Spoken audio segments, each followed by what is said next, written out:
I'm Dr. Gloria L, Peace, host and producer of OmniU Presents the H3O Art of Life show. The title of this show is Spiritual Wisdom and Examination, and I have some very able guests in the studio with me today to do this examination, and I really can't predict what turn this dialogue will take, because I have people who have such range that it may go well beyond my own expectations. So I invite the viewers to join us in this conversation. I have with me two people from the Institute of Attitude Modification. One of them is Dr. Louis C. Baskin, and the other is Betty Wilson. And then I have someone with me from the SIA Foundation, who is Wayne Sebamurti Gentry, who is a frequent guest on the show. And so now we want to talk about some spiritual wisdom, which is, of course, the most important wisdom to have, and all other wisdom is secondary, if it can even be called wisdom. Yesterday we had a conversation, Dr. Baskins, that I know would have interested Sebamurti, because we, in our conversation, we were talking about education. And we were talking about the fact that very often people think that when they go to school to be educated, but in fact that is not what happens. And we usually, the reverse or the inverse is the case. Should we revisit that little conversation? Because I know that Sebamurti has a vested interest in speaking on this subject as well. Yes, education, from derivation of the word Greek or Latin, means to draw out. And certainly if it's to be drawn out, I mean, it's already within the individual. So education is just to draw out of what's already there. And to seek otherwise is an illusion. And many people are miseducated because they endeavor to just commit to memory. In fact, the system of education oftentimes perpetuates that, because if you can give back to the teacher exactly what she said or the book said in memory, then you get an A. You graduate magna cum laude. But it's just memory. However, if you're truly educated, it's to draw out of the individual an understanding. And understanding certainly is a dimension beyond memory. And this is something I used to encourage my children and others to understand the problem or understand the situation beyond just committing it to memory, because that's not genuine education. Yes, I would agree, because otherwise the children have like a parrot mentality, you know, like a parrot, he repeats everything. And the better you repeat something and memorize things, then people see this as being well educated. But education comes from within. Our real teacher is within us. And when we listen from within, each child will have something unique and different to offer to the world that perhaps the world has never seen or heard of before. And this is what Dr. Baskin was alluding to earlier when he said that this scripture that says, "Eye have not seen, ear have not heard, neither has it entered into the heart of man what God has in store for those who love the truth," those who tune in to their inner guidance, their inner teacher. This is where we're really educated. Then we have something to offer the world that's different. Otherwise, it's just a carbon copy of just repeating what you've heard or what you've read. Yes, and everything that's been said is exactly what education is, and I'm in agreement with all of it. Is your humanity has to be educed. So what's to be brought forth is who you are. There's an African proverb that says, freedom comes from knowing who you are. Man, know thyself. Know thyself is the prime instruction. If you don't know who you are, everything else you know is nothing. You're ignorant. That is so true. When you said to know yourself, to know who you are, most people do not know who they really are. They really think they're the labels that they have attached to themselves or that society has attached to them. People really think that they are what the world calls them. But who are we? How would we really know who we are unless we sit still and listen from within? we don't know what we have to offer into the world. And oftentimes people equate knowing who we are is about my racial identity. Yes. Where I came from, my being an African American is to know what my tribe or what I was in Africa. But beyond racial identity, there is a identity of self, and that one self is the self of you, is the self of him, is the self of her. And most people go through life and never get acquainted with that inner self because their mind is making so much noise about greater fulfillment and greater satisfaction in the outside world. Yes, you know, they're not getting acquainted with that inner self because they're so eager to please the outer people, to please the they. What do they expect? Or this is the way it has always been, and we've really got to come up to their standards. But who's the they, and who's the standards that we're coming up to? As I say, we're all unique individuals. We're unique expressions of the oneness. And each one of us have something awfully different and unique to introduce to the world. It's just like we are as unique as our fingerprints. No two people have the same fingerprint, not even two twins, identical twins. So each one of us have something very unique to offer. But we will never get to know who we really are as long as we're trying to please those outside of ourselves. And that's not to suggest that in a organized society or community of civilization, as we call it, we must have rules and guidelines by which we abide. Otherwise, we'd have chaos. But what Betty is referring to, within that system, within that guideline, everyone is a unique individual. And again, the school system endeavored to make everybody fit into that system. And that's error. I recall that I understand that they thought Thomas Edison was mentally retarded. Well, he just wasn't an academic student. He was thinking in pictures, and he had over 100 inventions. But they wanted him to fit in to be an academic student like the system had said. So, but we all have a unique identity to be expressed, and the flavor that I can bring to the situation or to the community is a unique flavor that nobody else can bring. And this unique flavor can be brought just like I'm seeing a puzzle, and the puzzle may be a beautiful picture, all different shapes and colors and sizes, but each one is cut uniquely different. And unless it can fit right into its particular spot, then it will not make that contribution to the whole, the beauty of the whole picture. And this is the way we are. Surely we work together, we cooperate, we respect each other, but how can I respect you when I don't even know you? To know you is to respect the really unique you that you are. And then we work together for the benefit of the whole. And we can even look at our bodies and see that. Our hearts are different. Each organ is different. It does a separate thing, but it all works together in an organization, as you say, very well organized, because if it doesn't, we become dis-ease, so to speak. So, yes, we are different, and we do work together. And the body, as I say, gives us an example of that. Every place we look, there's an example of the unique oneness expressed in a multiplicity of ways, working together for the benefit of the whole. Well, I think we've done a very fine job at establishing the essential need to know thyself. But then, of course, the next question would be, now how does one become acquainted with the spiritual identity, since the social identity is what we get at birth and what we live with and what we know ourselves by for most of our lives?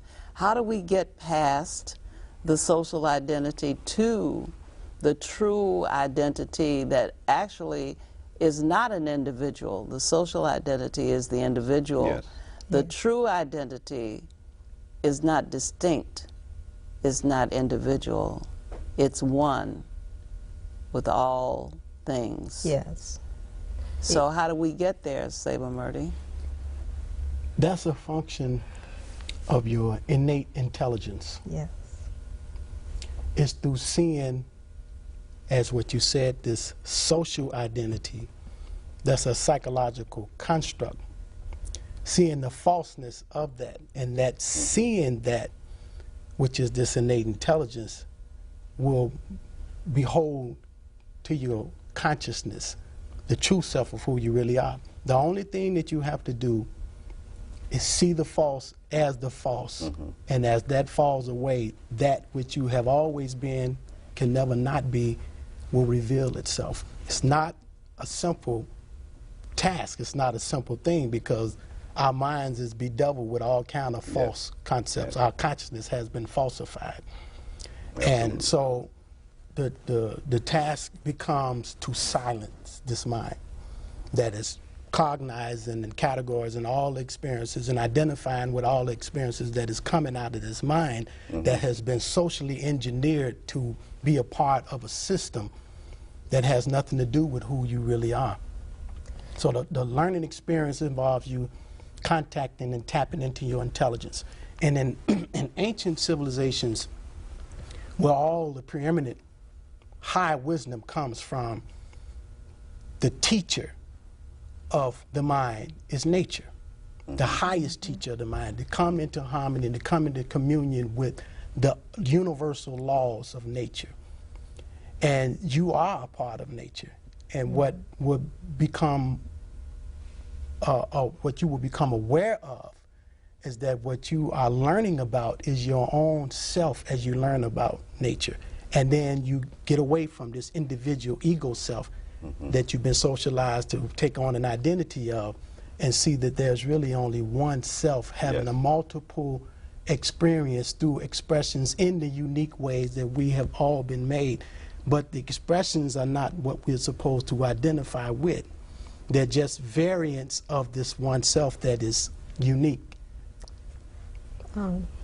Yes, I agree with you there. You mentioned, you asked a question, how are we to become identified with that, to become acquainted with their true self? I think one thing as parents, we can start at home with our children and teaching our children not to be afraid to be different. Because this is one of the things that young people think, that they have to have a peer group, a group that they have to be like and be accepted. When each child can understand that it's nothing wrong with being different, because that difference that you are is what you really are. And that is something that comes from within. I'm reminded of my granddaughter, who no one ever taught to sew. But even as a child with her dolls, she was always making doll clothes and designing them, not purchasing them, but designing them. This is some unique, innate intelligence that you refer to, innate intelligence. A drawing.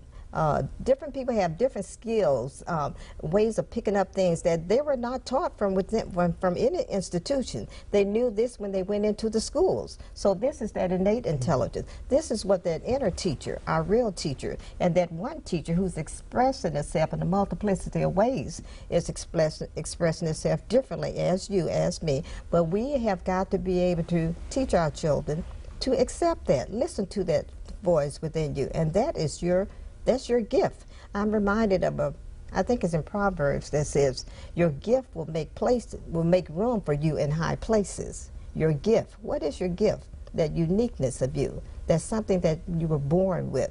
But as we go to school, it is drawn out from you, and it makes the contribution to the universe. And it's not a simple thing to acquaint ourselves with the inner self, because of the momentum of habit, the socialization, the mass hypnosis, if you will. The mass hypnosis have people believing illusion, thinking that illusions are real, but they are not real. So we just simply have to learn to be still and listen from within. And when our mind is making so much noise, and society as a whole, as a general rule, they offer us what parents who intend to finish a project and the child is being clamoring for attention, what they do is give the child a rattler, a pacifier, that keeps the child quiet while they finish their task.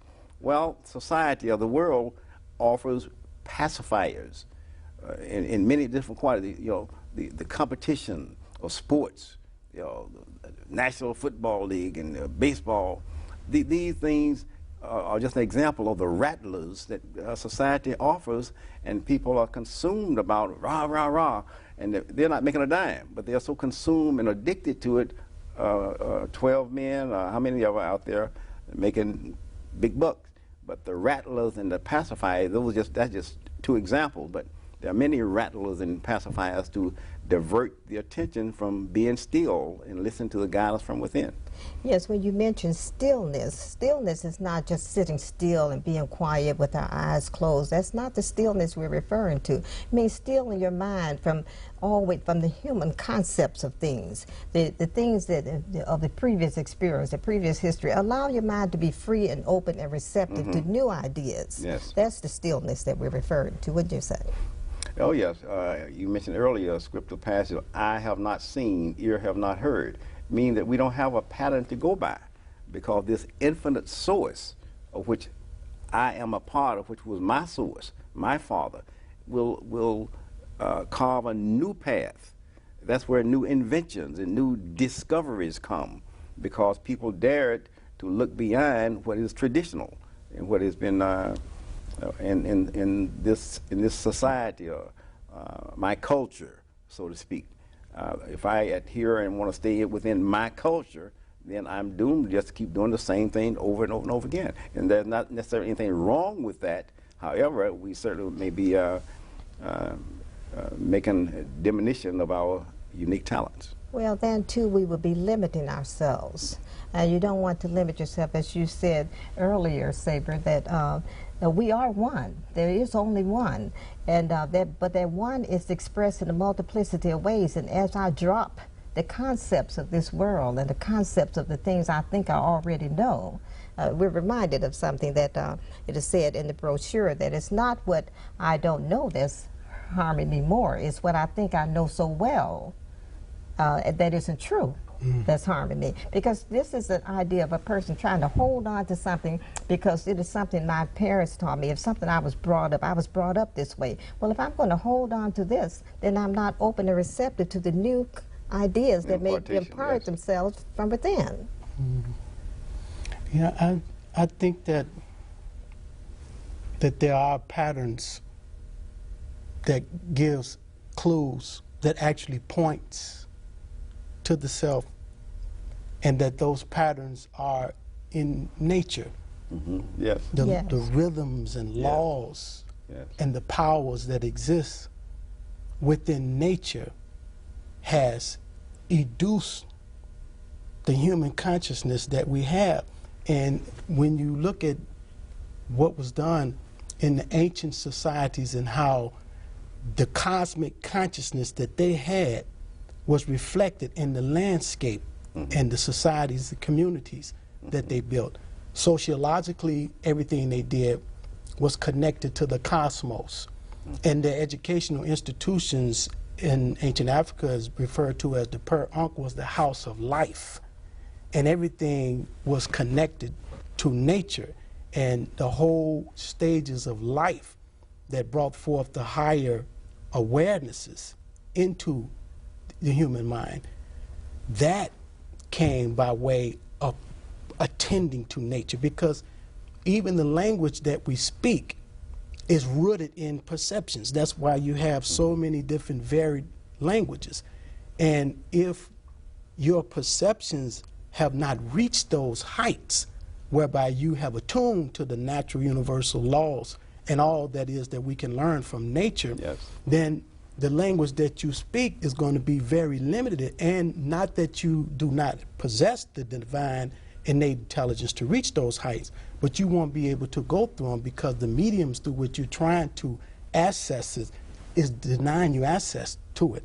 And specifically, just like the language that we are speaking, this language, English language, is very, very limited. There's so many words that cannot be translated in this language because it will not hold it.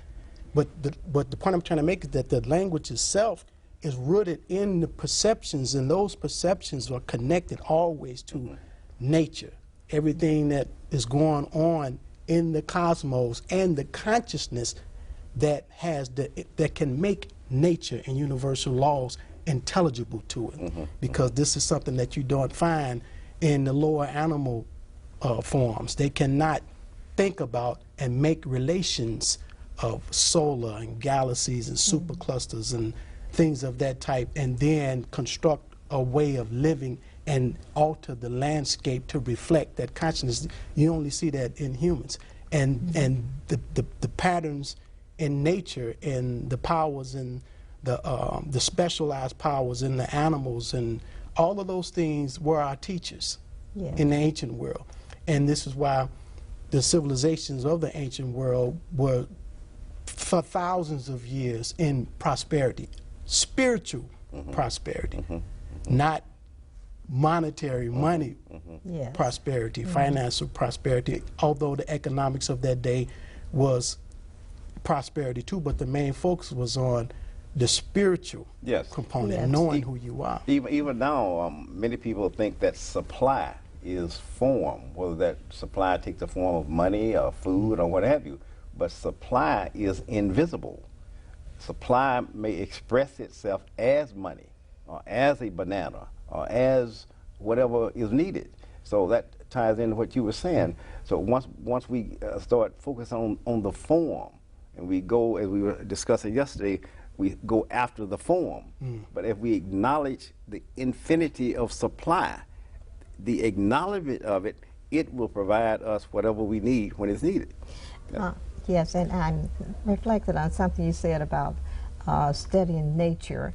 I've always enjoyed nature, and I think it's someplace in the scripture that says, consider the ant. We can learn so much from everything, and even the bumblebee, the hummingbird, people got an idea from that with the helicopter, or seeing the leaves floating on the ocean, you get an idea from the boats. And so studying nature certainly is our teacher.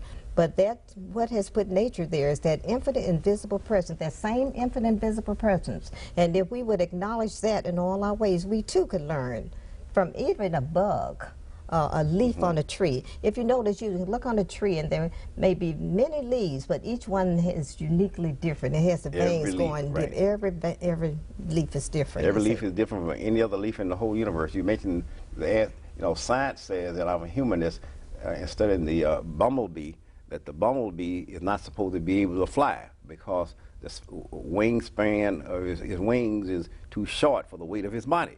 But we all know the bumblebee didn't go to school, so he just goes right on and fly. He uses his innate intelligence. Yeah, bumblebee went to school, he might have been sitting up, waiting for a check from the government. Wasn't waiting for someone to teach me how to fly. He just used what was in him, and it just came forth, and he began to fly. A little bit ago, the word attention and attend came up, and that's no small matter. Yes. Because we learn what to attend from our kinship group, from the culture. There are sounds that we exclude because if we heard the entire cacophony of sound that is surrounding us right now, it would probably drive us mad.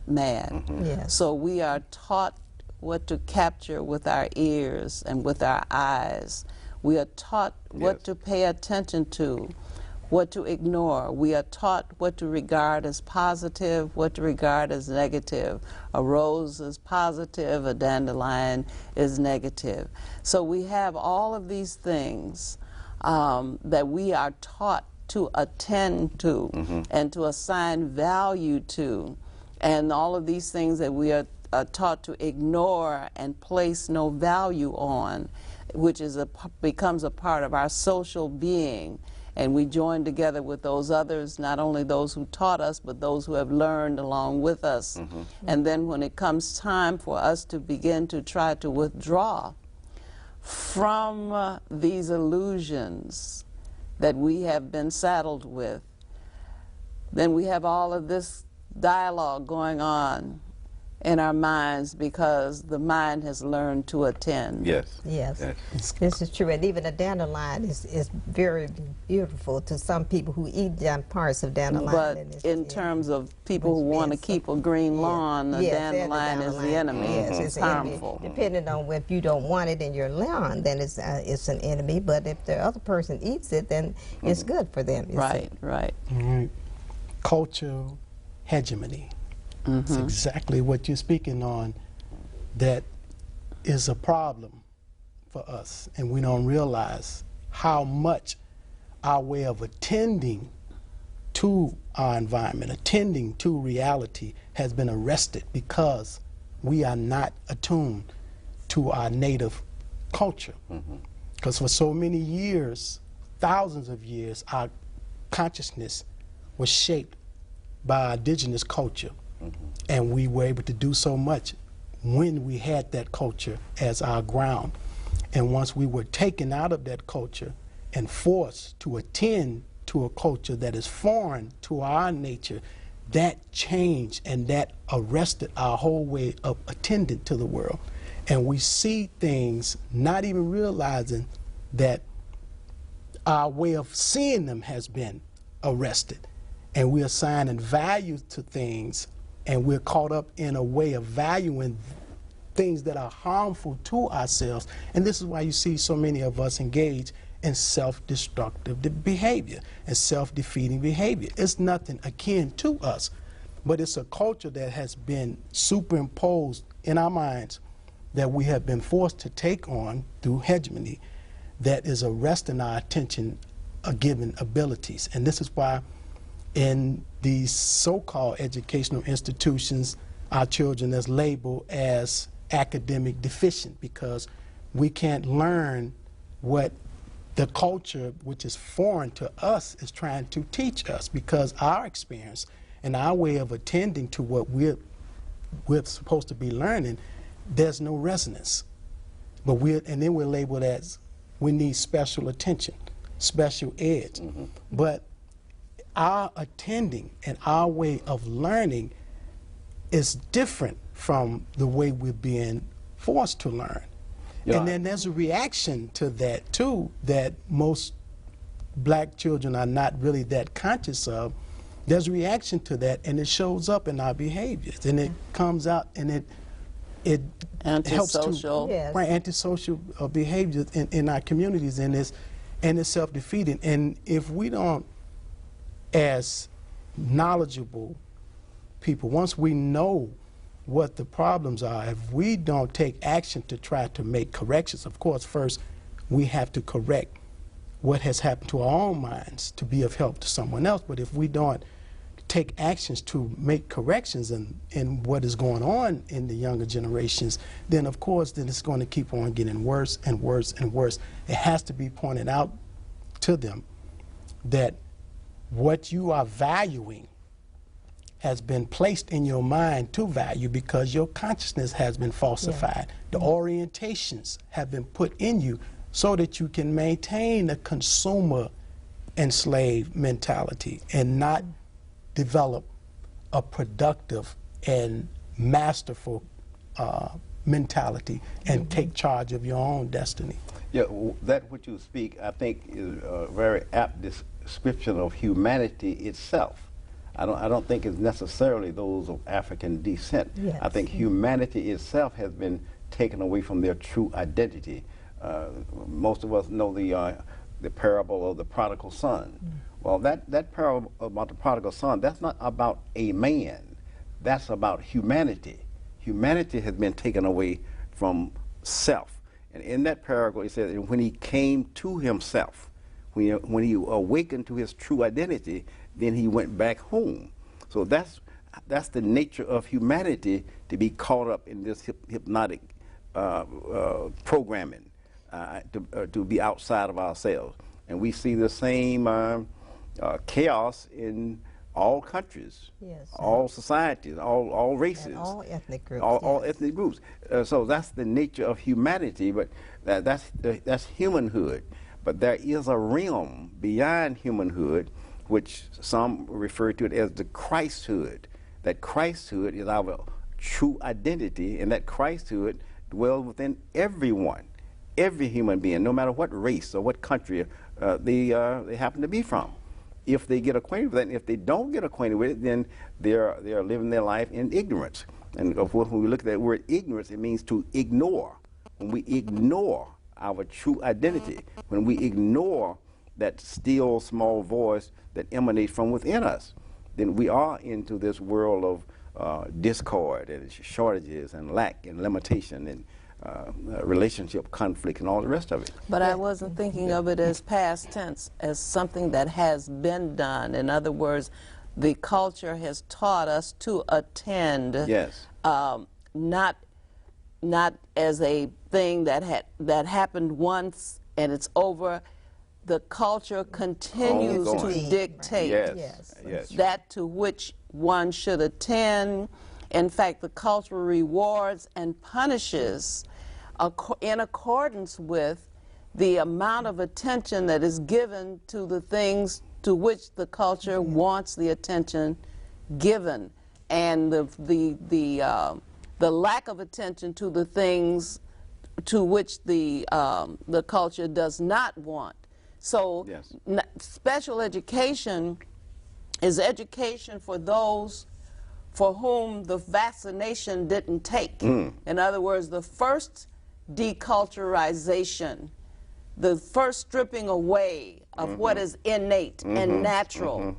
It didn't take, and these people persist in continuing to be who they innately are. Yes. So then you set them aside so that you can give them special attention, so you can give them the booster shot. And perhaps you can get them on the page that you want them to be on, attending to those things that you want them to attend to. Yeah. And failing that, you always have the possibility, the potential to ostracize them, so that either they will come into line with the dominant culture, or they will be ostracized and seen as deficient, Yes. retarded, Yes. or in some way inferior. Yes. So this is a very serious thing we're talking about, because it is a human problem, but we can see clear examples in the black or the African American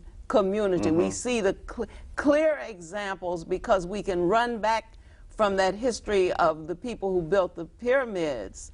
In concert with the cosmos, the geography was the geography of the heavens. We can run back and see those people in that environment, and then we can see the progeny or the descendants of those people in the most abject of circumstances, completely Yes. completely ignorant Yes. of who they have ever been. That's true. And consequently, if you don't know who you have been, you are not likely to know who you are, or at least you can't know who you can be. You have to have a beginning, and the beginning cannot start stepping off down the plank of a slave ship.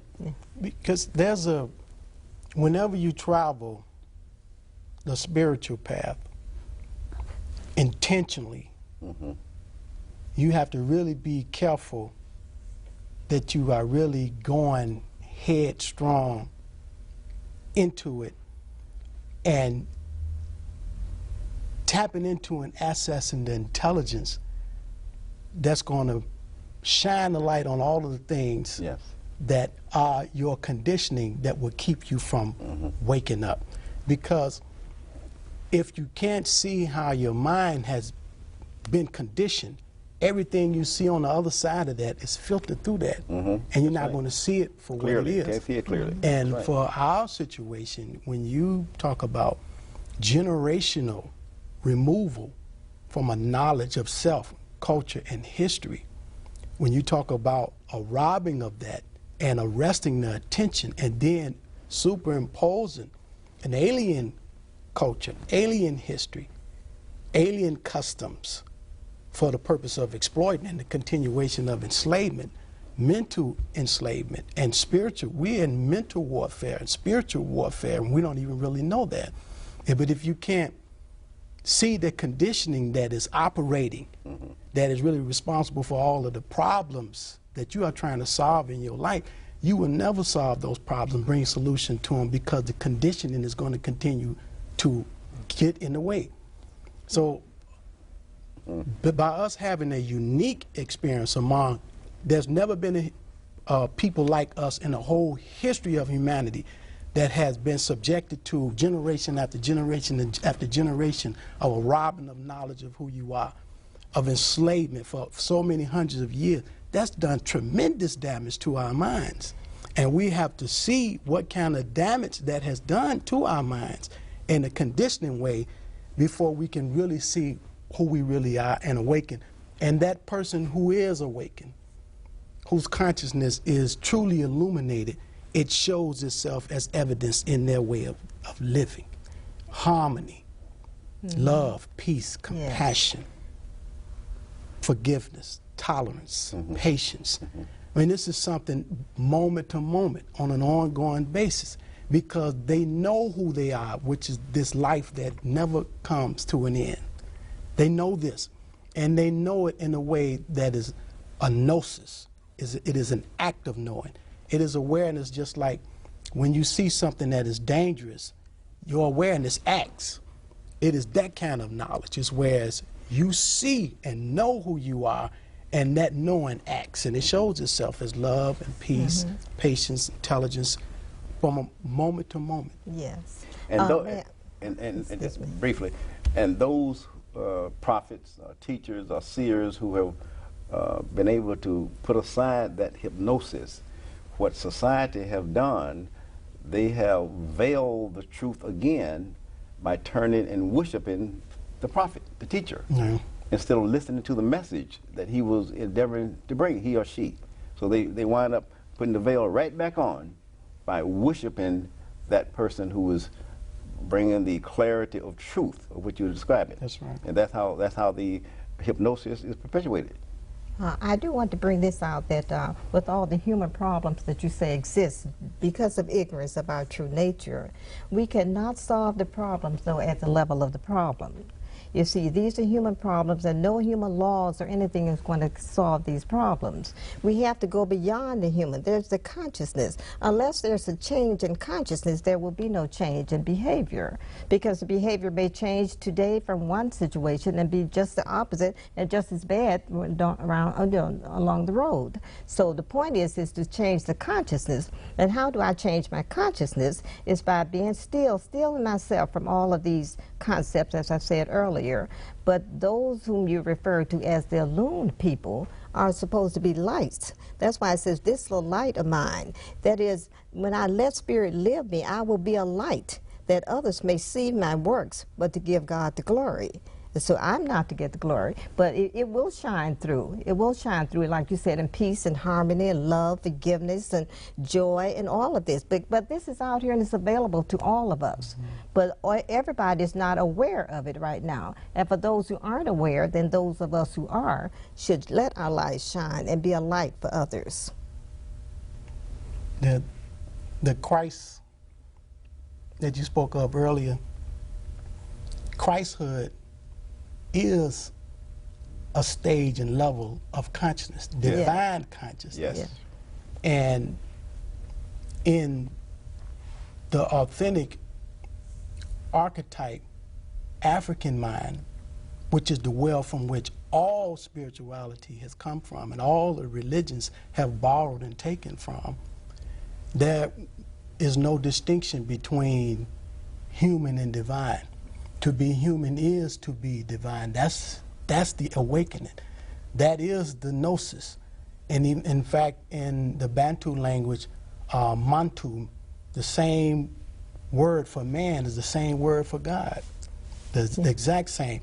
Not because, see, it's an illusion to think that who we are is this body or this mind. Yes, absolutely. that's right. And that's even the consciousness is a vehicle for the spirit. Yes. The consciousness is to be transformed through seeing that which is false. Because all of our problems is rooted in being attached to things that are false. Yes. All of our sufferings and sorrows follow that. Attached to form. Right. Identification with the form. Yes. And seeing yourself as the form. And thereby everything following that seeing. Once you can awaken to the reality of that, you are not that which is observable, anything phenomenal. That's right. Yes. When you can awaken to that, and the only thing that's going to awaken you to that is to see the falseness of how you are involving yourself in this identification process, identifying with these forms. And once we identify with forms, then there's a you, there's a me, there's a black, there's a white. Yeah, There's all these distinctions. and all so then now limitations. we're trying to, fear arises too. Yes. Because if there are these distinctions, then I must protect Competition. myself Yes. from you. And then there's no room for love. There's no room for oneness. Yes. Yeah. And see, and this is why, as I said earlier, when you study nature as the first teacher, and you get to a point where you realize that what you are studying is your own consciousness, because your consciousness is understanding and making intelligible the laws of nature. That helps to move you along the axis of a spiritual awakening. And we've gotten away from that. Now we live in technical societies, we're learning technical skills, and everything is about technology. Nothing is about really attending to nature and then moving to that point where you're realizing that I'm that which is witnessing all of this that we're calling majestic. Even when you speak of God, that which is speaking of God, this I am, that you cannot place any name on.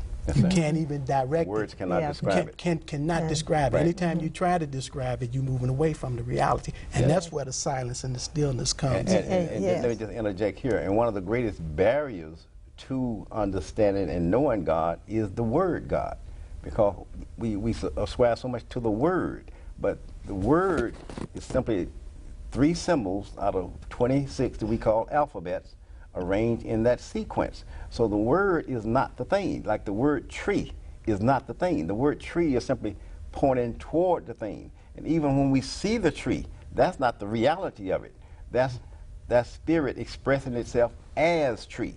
And as we discern beyond what the eyes perceive or any form, then our intention, and that's, we talked about attention earlier, then our intention along the spiritual path will be realized. But an acknowledgement of the existence of that infinite invisible is the ignition to awaken it within the individual. You mentioned the word Christ before, and that can be another one of the barriers, because society thinks that that Christ means Jesus Christ the man, and here again they're putting their attention on a man always. But Christ is not a human being at all. Christ is the I within us, that invisible presence within us. Some may call it Christ, some call it Allah, some call it God, but it's not in the name at all. It's in the spirit. And the spirit is that impartation that imparts itself to each one of us as we steal our minds from focusing on the effects rather than because we realize that behind every form there is a cause. There's a substance behind every form. Everything that we see physically, there's an invisible substance that expressing as this and as that, as you and as me. And as we can see this oneness, then we cease to separate ourselves based on you're black, I'm white, you're educated, you're dumb, you're this, because these are labels that become barriers to our true identity, the oneness within all of us. The language, of course, is the barrier. Yes. It's the first barrier as we try to understand and communicate. But what's interesting, just to say this, and then as you mentioned the word God, our ancestors did not use that word God. And the word that they used that comes closest to describing the ultimate supreme was Niter, which from which nature comes from. Niter. So it all goes back to the same thing. Back to nature. When you study in nature, you are studying. There's no end to nature. Oh, there's no infinite, beginning, there's no end. You're outside of time and space. See, so the way we've been educated to understand nature is wrong. Yes. We have not been truly educated. We've been informed and trained. So that's why Trained, that's right. we have to see how our minds have been shaped and conditioned to not really attend in the way that it was designed to attend. If we don't see that first, then every other step that we take behind that, we can be deluded in thinking that we're making spiritual progress. But it always evidence itself as a delusion in the mistakes that we make. as we try to relate to each other as human beings. And this is why we have to be guided from within, each one of us, and respect that uniqueness in each other.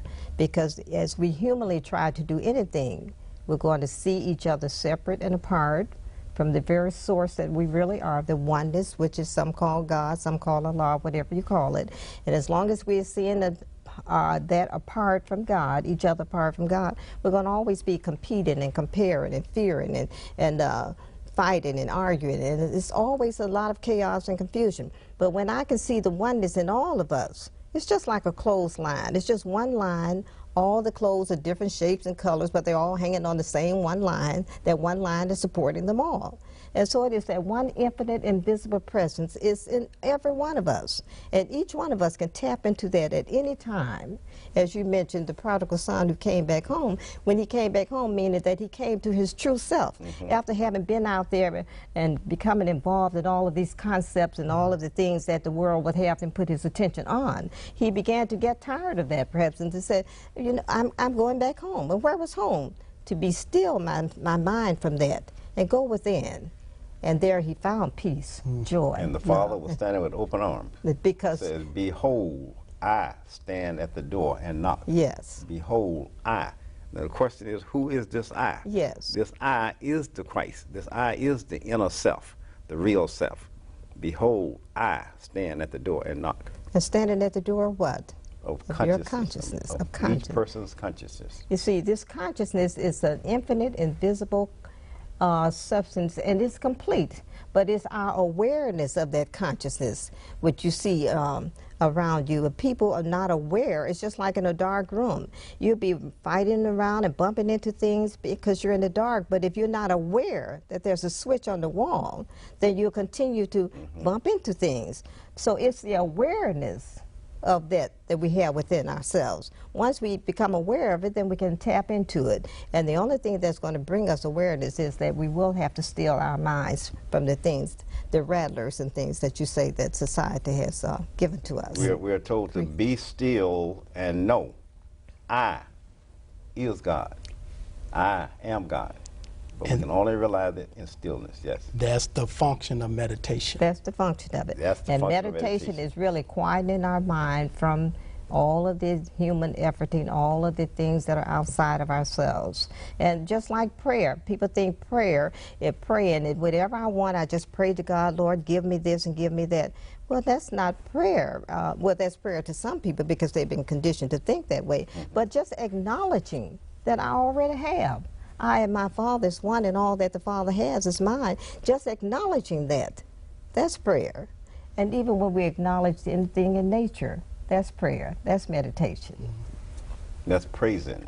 Just Praising, just pondering. To ponder the goodness and the infinitude of all forms. Where do these forms come from? Yes. They come from the invisible realm. All that we see come from the invisible realm.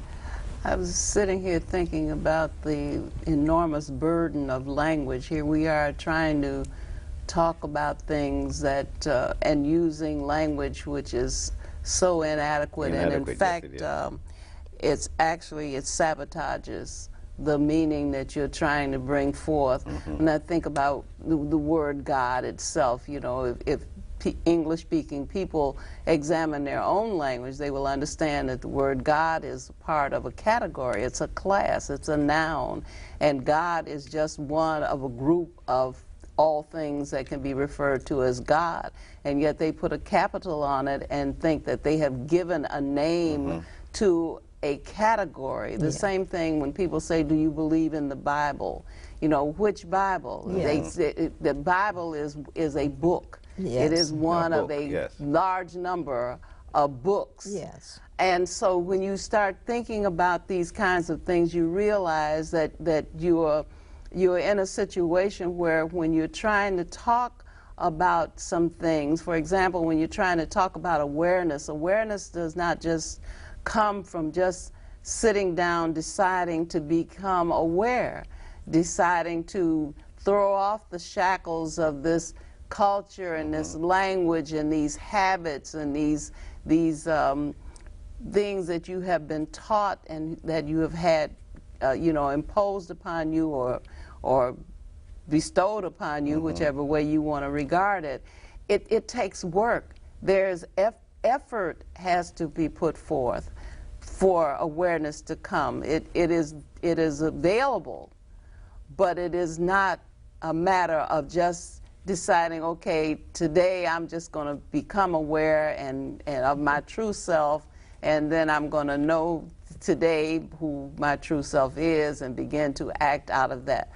No, that's why they put it on the walls of the pyramid, know thyself, because this is the journey. This is the foremost thing that we need to be doing with our time in this incarnation, is seeking to know ourselves and seeking to grow in awareness by conscious effort. Yes, that reminds me of a saying, I'm not sure where it came from, but it says that you know ye not the minute nor the day nor the hour when the Son of Man shall appear. So when you say we have to put forth effort and work, we just never know. There's something within us, there's something, that presence within us will let us know. We never know when or how or where it's going to happen, but there's something within us, and each one of us that's going, in our season, we will know. We will know to turn within. We will become more aware, because unfolding is something that's an omni activity. It's happening all the time. And there are people all the time turning within, all over the universe. And when one person turns in and really get a clarity of what their consciousness is all about, what God is all about, there's an invisible ripple effect that goes out into the ether, yes. And it's just taking place all the time. See, that's why we can't just judge from appearances, because I know from all human appearances we would think that nothing's happening unless I do it all myself. But there's something within us that's working all the time. And human effort sometimes is in vain, as we said earlier. I think it was Einstein who said you can't solve the problem at the same level of the problem. Yes. I'm reminded the 127th Psalm says, unless the Lord builds the house, they labor in vain that build it. Unless the consciousness, unless you're open and receptive to it, and it's always there, behold, I stand at the door and knock.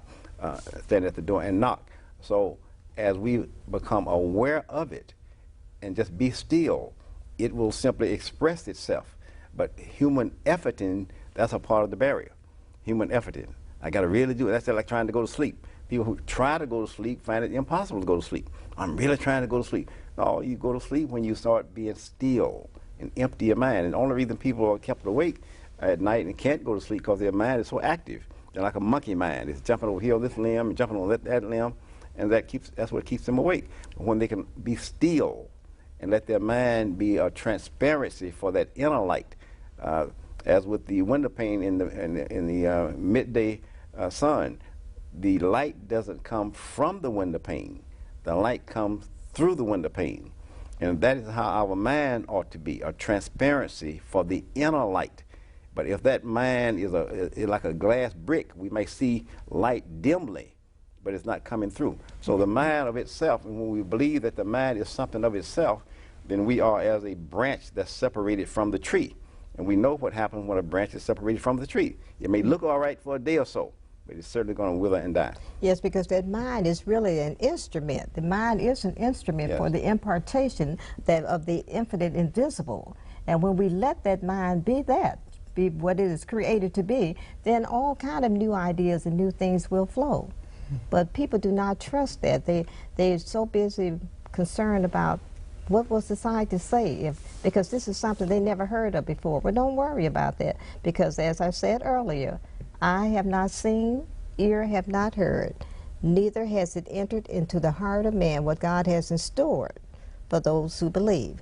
I'm reminded. Heart mean imagination. Yes, imagination of man. And yes. I'm reminded of a story by Joel Goldsmith once that said people were arguing about the horses. What are we going to do? You know, there's a shortage of horses, and people back in those days, that's all they had was a horse and buggy, and they were just praying, what are we going to do? Because their horses are getting scarce.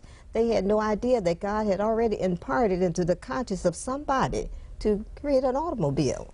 See, so we don't know what the future may bring. We just relax and let it happen, because as you said, with going to sleep, when the person goes to sleep, he never knew he went to sleep, and he wakes up the next morning. So just be still and let that impartation, that spiritual impartation work through us. You know what's interesting? When you ask for something, you don't just get what you're asking for. You get a whole array of things that through you going through that will bring you what you ask for. Yes, that's true. So if you say, I want to be a courageous person, I want to be fearless, I want to have courage, all kind of things are going to come your way for you to now become, develop it. Yes. And this takes hard work to do that.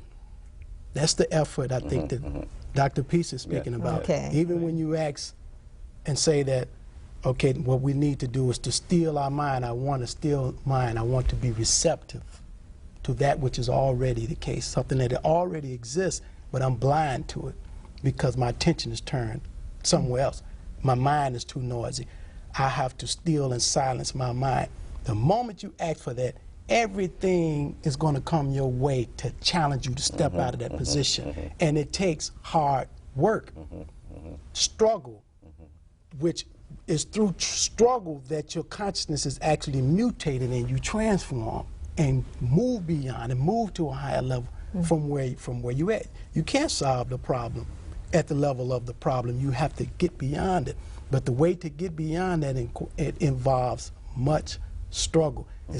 It's not the kind of struggle whereas you as an individual are mightily trying through efforts to make change, because you as an individual are not doing anything. Yeah, that's true. You can't do it. That's right. But when you ask, if you say, I want to be a loving person, I'm going to be an honest person, all kind of opportunities are going to come for you to lie or to not be loving, and you have to be loved through actions by denouncing and denying all of the things that are still, again, false. It's through the false that the truth and whatever it is that's positive reveals itself. You can't positively or firmly make claims that stillness or love or peace, so be it, so it is. It doesn't happen that way. It already is. Yeah, it's aware. You've got to become aware. You've got to become aware of it. Yeah, you've got to become aware. Exactly. And attention is the key to awareness. All meditation is about the disciplining of your attention so that you can pay right attention, because we're not paying right attention. Our attention is all on everything else. We're so distracted. That's what it says, as you said earlier. Ignore means to not pay attention. That's right. Not paying attention to the right thing. So the knowledge to know is involving you being able to pay right attention. You know, I like what you said. I have to thank you so much. The time just went. Dr. Baskins, Betty Wilson, Sebamurti, Wayne Gentry. Our time didn't last as long as our interest in the topic. But certainly, I think we did shed some light. Yes. And I'm very happy that you were joining us. I'm so happy that you invited us. Thank you so much, Doctor. I'm happy that you invited me.